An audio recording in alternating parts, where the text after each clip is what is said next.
Hey guys, I've been missing for a couple of weeks sorcery-wise. I've taken the time to level and pretty much optimize a Stam DK. I'm loving the results I'm getting DPS-wise. The only thing I don't like is how squishy you are without that lovely ward that a sorcerer has. Therefore, after watching a lot of guides and videos online that didn't include Vigour, I just couldn't believe it, that you'd go into any content whatsoever without a self-heal of any kind. So I thought I'd put one together that did include Vigour to make a Stam DK a little less squishy in whatever content they're running, and show you all how it works. So my rotation and skills will all be in the description below if you want to check that out. It's all a bit too quick to narrate it as it goes along. But I'm going to show two parses, because one of the reasons that I'm particularly impressed by a Stam DK, and which will no doubt be the case for any stamina class, is how well they soak up the buffs and debuffs that are added by other players. So what I do after this solo parse is put together with a couple of friends a group parse where there's just three of us, a healer and a mad sork, and you'll see how the DPS skyrockets by a full 10,000 just by the healer applying their standard buffs and debuffs and the mad sork applying their standard rotation. So as you can see here, a Stam DK's numbers are influenced quite a bit by the major fracture that they have worked into their class skills from, what's it called? Noxious Breath, that's the one. So you'll want to have that one certainly when you're playing and parsing solo.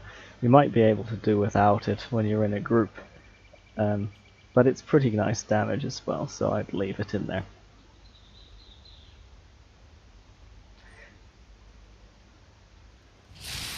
So here's the group parse.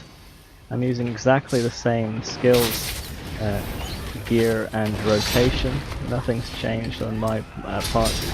We've just got a mad sork dealing some damage there. We're on a 6 million dummy now, and a healer applying buffs and debuffs.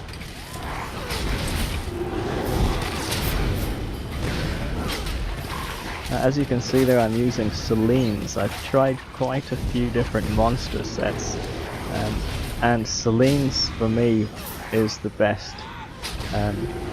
Crags is the traditional option, but I'm running Sunderflame and Spriggans, and consequently I have not really got any problem with penetration at all. In fact, with the setup I'm using, I have full penetration by myself, and major fracture applied, which I also apply by myself. So solo I've got full penetration, and I really love that aspect of this.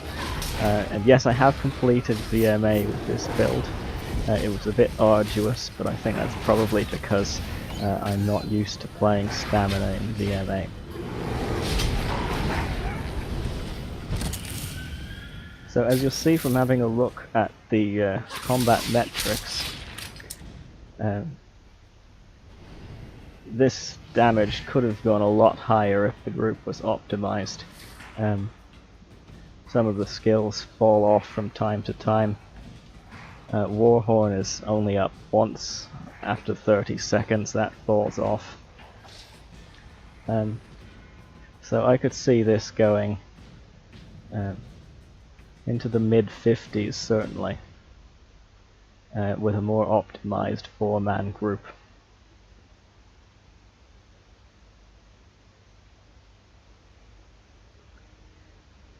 So in just a second I'm going to show you all of my skills, CP and gear that I'm using.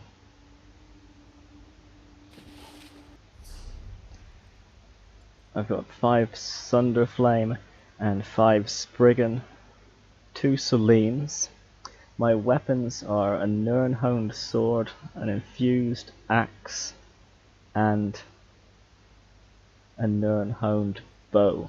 On the bow bar I have damage health and gradual damage health poisons, and I'm using potions to give stamina, major brutality, and major prophecy.